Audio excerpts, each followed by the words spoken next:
ಕ್ರಿಸ್ತನನ್ನು ಪ್ರತಿಫಲಿಸುವಂತೆ ನಿಮ್ಮ ಆತ್ಮಗಳನ್ನು ವಾಕ್ಯದಲ್ಲಿ ಬಲಪಡಿಸುವ ಅನುದಿನದ ಧ್ಯಾನ. ಇಂದಿನ ಧ್ಯಾನದ ಶೀರ್ಷಿಕೆ, ಸಭೆಯು ಪ್ರತಿಯೊಂದು ಅಡೆತಡೆಯನ್ನು ಜಯಿಸುತ್ತದೆ. ಈ ದಿನದ ದೇವರ ವಾಕ್ಯ, ಇತ್ತಲಾಗಿ ಅವರು ಹೊರಟು ಹೋಗಿ ಎಲ್ಲೆಲ್ಲಿಯೂ ಸುವಾರ್ತೆಯನ್ನು ಸಾರಿದರು ಮತ್ತು ಕರ್ತನು ಅವರ ಕೂಡ ಕೆಲಸ ಮಾಡುತ್ತಾ ಸೂಚಕ ಕಾರ್ಯಗಳಿಂದ ಸುವಾರ್ತೆಯ ವಾಕ್ಯವನ್ನು ಬಲಪಡಿಸುತ್ತಾ ಇದ್ದನು. ಮಾರ್ಕ 16ನೇ ಅಧ್ಯಾಯ 20ನೇ ವಚನ. ಕ್ರಿಸ್ತನು ತನ್ನ ಶಿಷ್ಯರನ್ನು ಕಳುಹಿಸಿದಂತೆ ಇಂದು ಆತನು ಸಭೆಯ ಸದಸ್ಯರನ್ನು ಕಳುಹಿಸುತ್ತಾನೆ. ಅಪೊಸ್ತಲರಿಗಿದ್ದ ಅದೇ ಬಲವು ಅವರಿಗೂ ಇರುತ್ತದೆ. ಅವರು ದೇವರನ್ನು ತಮ್ಮ ಬಲವನ್ನಾಗಿ ಮಾಡಿಕೊಂಡರೆ ದೇವರು ಅವರೊಂದಿಗೆ ಕೆಲಸ ಮಾಡುತ್ತಾನೆ ಮತ್ತು ಅವರು ವ್ಯರ್ಥವಾಗುವಂತೆ ಕೆಲಸ ಮಾಡುವುದಿಲ್ಲ. ಅವರು ತಮ್ಮನ್ನು ತಾವು ಒಪ್ಪಿಸಿಕೊಟ್ಟು, ಕೆಲಸವು ಕರ್ತನ ಅನುಮತಿ ಇರುವ ಒಂದೇ ಕೆಲಸವಾಗಿದೆ ಎಂದು ಅವರು ಅರಿತುಕೊಳ್ಳಲಿ. ಬಾಲಕನೆನ್ನಬೇಡ, ಯಾರ ಬಳಿಗೆ ನಿನ್ನನ್ನು ಕಳುಹಿಸುತ್ತೇನೋ ಅವರೆಲ್ಲರ ಬಳಿಗೆ ನೀನು ಹೋಗೇ ಹೋಗುವಿ. ನಾನು ಆಜ್ಞಾಪಿಸುವುದನ್ನೆಲ್ಲ ನುಡಿಯಲೇ ನುಡಿಯುವಿ. ಅವರಿಗೆ ಅಂಜಬೇಡ, ನಿನ್ನನ್ನು ಉದ್ಧರಿಸಲು ನಾನೇ ನಿನ್ನೊಂದಿಗಿರುವೆನು. ಇದು ಯೆಹೋವನಾದ ನನ್ನ ಮಾತು ಎಂದು ದೇವರು ಯೆರೆಮೀಯನಿಗೆ ಹೇಳಿದನು. ಆಗ ಯೆಹೋವನು ಕೈಚಾಚಿ ತನ್ನ ಸೇವಕನ ಬಾಯನ್ನು ಮುಟ್ಟಿದನು. ಆಗ ಯೆಹೋವನು ಕೈಚಾಚಿ ನನ್ನ ಬಾಯನ್ನು ಮುಟ್ಟಿ, ಇಗೋ, ನಿನ್ನ ಬಾಯಲ್ಲಿ ನನ್ನ ಮಾತುಗಳನ್ನು ಇಟ್ಟಿದ್ದೇನೆ ಎಂದು ವಾಕ್ಯವು ಹೇಳುತ್ತದೆ.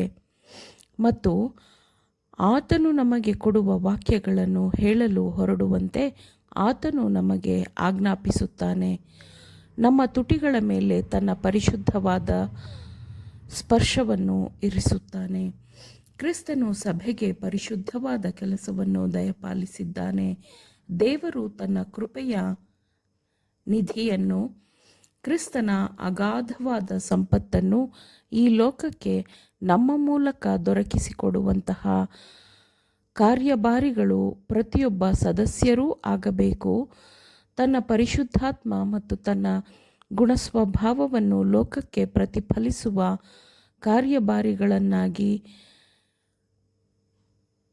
ನಮ್ಮನ್ನು ನೋಡುವುದಕ್ಕೆ ರಕ್ಷಕನು ಹೆಚ್ಚು ಬಯಸುತ್ತಾನೆ. ಬೇರೆ ಏನನ್ನೂ ಆತನು ಬಯಸುವುದಿಲ್ಲ. ಮಾನವತ್ವದ ಮೂಲಕ ರಕ್ಷಕನ ಪ್ರೀತಿಯು ಲೋಕಕ್ಕೆ ಪ್ರಕಟಗೊಳ್ಳುವುದಕ್ಕಿಂತ ಹೆಚ್ಚಿನ ಅಗತ್ಯವು ಈ ಲೋಕಕ್ಕೆ ಬೇರೆ ಯಾವುದೂ ಇಲ್ಲ. ಕ್ರೈಸ್ತ ಧರ್ಮದ ಬಲವನ್ನು ಲೋಕಕ್ಕೆ ಪ್ರಕಟಪಡಿಸಬಹುದಾದ ಸ್ತ್ರೀ ಪುರುಷರಿಗಾಗಿ ಸಮಸ್ತ ಪರಲೋಕವು ಕಾಯುತ್ತಿದೆ. ಸಭೆಯು ಸತ್ಯದ ಪ್ರಕಟಣೆಗಾಗಿ ಇರುವ ದೇವರ ಕಾರ್ಯಭಾರಿ ಸಂಸ್ಥೆಯಾಗಿದೆ.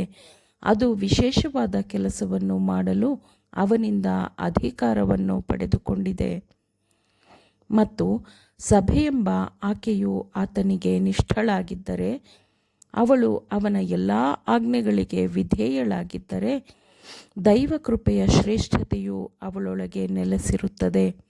ಅವಳು ತನ್ನ ನಿಷ್ಠೆಗೆ ಸತ್ಯವಂತಳಾಗಿದ್ದರೆ, ಇಸ್ರಾಯೇಲಿನ ದೇವರಾದ ಕರ್ತನನ್ನು ಗೌರವಿಸಿದರೆ, ಅವಳ ವಿರುದ್ಧ ಯಾವುದೇ ಬಲವೂ ನಿಲ್ಲಲು ಸಾಧ್ಯವಿಲ್ಲ.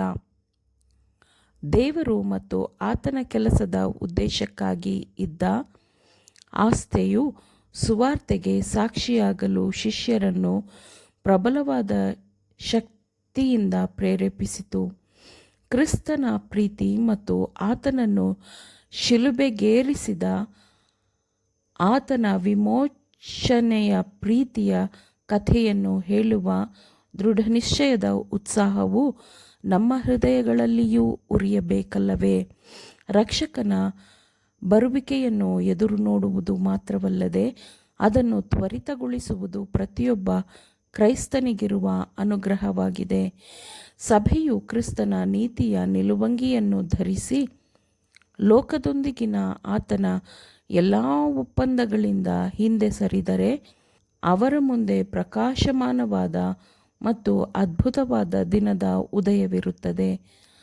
ದೇವರು ಅವಳಿಗೆ, ಅಂದರೆ ಸಭೆಗೆ, ನೀಡಿದ ವಾಗ್ದಾನವು ಶಾಶ್ವತವಾಗಿ ನಿಲ್ಲುತ್ತದೆ. ಆತನು ಅವಳನ್ನು ನಿತ್ಯ ಶ್ರೇಷ್ಠಳನ್ನಾಗಿಯೂ ಅನೇಕ ತಲೆಮಾರುಗಳ ಸಂತೋಷವನ್ನಾಗಿಯೂ ಮಾಡುತ್ತಾನೆ. ದೇವರ ಸಂದೇಶವು ವಿರೋಧತೆಯನ್ನು ಎದುರಿಸಿದಾಗ ಅದು ಹೆಚ್ಚಿನ ಪ್ರಭಾವ ಬೀರುವಂತೆ ಅವನು ಅದಕ್ಕೆ ಹೆಚ್ಚುವರಿ ಬಲವನ್ನು ನೀಡುತ್ತಾನೆ. ದೈವ ಬಲದಿಂದ ಕೂಡಿದ ಅದು ಬಲವಾದ ಅಡೆತಡೆಗಳನ್ನೂ ದಾಟಿ ಪ್ರತಿಯೊಂದು ಅಡೆತಡೆಯ ಮೇಲೆ ಜಯಗಳಿಸುತ್ತದೆ. ಆಮೇಲೆ ದೇವರ ವಾಕ್ಯಗಳನ್ನು ಶ್ರದ್ಧೆಯಿಂದ ಆಲಿಸುವವರು ಮಾತ್ರವೇ ಆಗಿರದೆ ಪಾಲಿಸುವವರೂ ಆಗಬೇಕೆಂದು ನಿಮ್ಮನ್ನು ಉತ್ತೇಜಿಸುತ್ತೇನೆ. ಪರಿಶುದ್ಧಾತ್ಮನ ಸಹಾಯದಿಂದ ಆಲಿಸಿದ ನಿಮ್ಮೆಲ್ಲರಿಗೂ ಧನ್ಯವಾದಗಳು. ಮತ್ತೆ ದೈನಂದಿನ ಧ್ಯಾನಕ್ಕಾಗಿ ನಾಳೆ ಸಂಧಿಸೋಣ. ಆಮೇನ್.